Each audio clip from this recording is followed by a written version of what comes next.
വിവരത്തെയും ഈ നിയമത്തെയും അപേക്ഷകനെയും കളിയാക്കുന്ന സമയമാണ്. വിവരാവകാശ നിയമപ്രകാരം അപേക്ഷ അവിടെ കിട്ടിയാൽ ഇവിടെ ലഭ്യമല്ല, നിങ്ങൾ കണ്ടെടുത്തെല്ലാം കയറി ഇറങ്ങുന്ന അറിവ് കൊടുക്കാൻ നിങ്ങൾ ആരാ പഠിക്കുന്നത്? അതാണ് അയാൾക്കുള്ള അടിസ്ഥാന വിവരം. അല്ലാതെ ബ്രാഞ്ചുകളിലാണ് വിവരമുള്ളത്. അവർ റീജിയണൽ ഓഫീസിൽ തന്നത്. നിങ്ങൾ എന്തിനാണ് പഠിക്കുക? റീജിയണൽ ഓഫീസിന്റെ ജോലി ചെയ്ത് ബ്രാഞ്ചുകളുടെ വേണ്ടില്ലേ? അല്ല, അത് ബ്രാഞ്ചുകളിൽ സെപ്പറേറ്റ് എസ്പിമാരുണ്ട്. അതുകൊണ്ട് എന്താ അപ്പൊ അവർക്ക് എങ്ങനെ നിയമം പറയുന്നത്? 6(3) പ്രകാരം കൈമാറുന്നുണ്ട്. കമ്മീഷൻ ആവശ്യപ്പെട്ട സമയത്ത് കമ്മീഷൻ ആവശ്യപ്പെടുമ്പോൾ കൊടുക്കാണ്ട് നിങ്ങൾ ഈ നിയമം വേണ്ട, നിങ്ങൾ ഇരിക്കുന്നത് കമ്മീഷൻ എല്ലാം പോയി ചെയ്താൽ പോരെ? അല്ല, ഞങ്ങൾ കൊടുത്തു. എന്താ കൊടുത്ത്?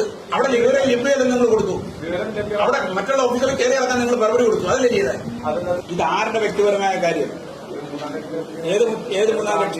ഇത് പൊതുമുതൽ ഉപയോഗിച്ച് നടത്തുന്ന സ്ഥാപനമല്ലേ? ആ സ്ഥാപനത്തിൽ നിങ്ങൾ ചിട്ടി പോലുള്ള കാര്യങ്ങൾ നടത്തുന്നത് സംബന്ധിച്ച് ഗൌരവമായ അഴിമതി ആരോപണം വന്നിരിക്കുന്നു.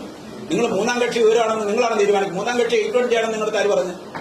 820 മൂന്നാം കക്ഷി നിയമമാണെന്ന് ആരാണ് നിങ്ങളെ പഠിപ്പിച്ചത്? വ്യക്തിപരമായ വിവരങ്ങളാണെന്ന് ആര് പറഞ്ഞു? ആരുടെ വ്യക്തിപരം? നിങ്ങളുടെ ആരെങ്കിലും വ്യക്തിപരം? നിങ്ങളുടെ വീട്ടുകാരും ചോദിച്ചോ? നിങ്ങളുടെ മക്കളുടെ വിവരം ചോദിച്ചോ? നിങ്ങളുടെ ശമ്പളം ചോദിച്ചോ? ഏതാ വ്യക്തി വിവരം? നിങ്ങളുടെ വീട്ടിലേക്കുള്ള വഴി ചോദിച്ചോ? നിങ്ങളുടെ വീട്ടിലെ ഫോൺ നമ്പർ ചോദിച്ചോ? വ്യക്തിപരം എന്ന് പറഞ്ഞാൽ എന്താണ്? പൊതുതാല്പര്യമില്ല.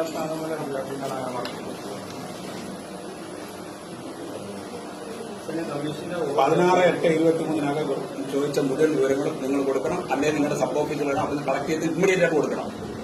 എന്നിട്ട് 25-നാണ് കമ്മീഷന് കൈപ്പറ്റ് ചെയ്ത് നിങ്ങൾ പോയി കൈപ്പറ്റ് കാണണം. 16 കൈപ്പറ്റ് ചെയ്ത് എനിക്ക് അയച്ചത്. മറുപടി കൊടുക്കാനല്ലേ, വിവരം കൊടുക്കണം. അറിയാം.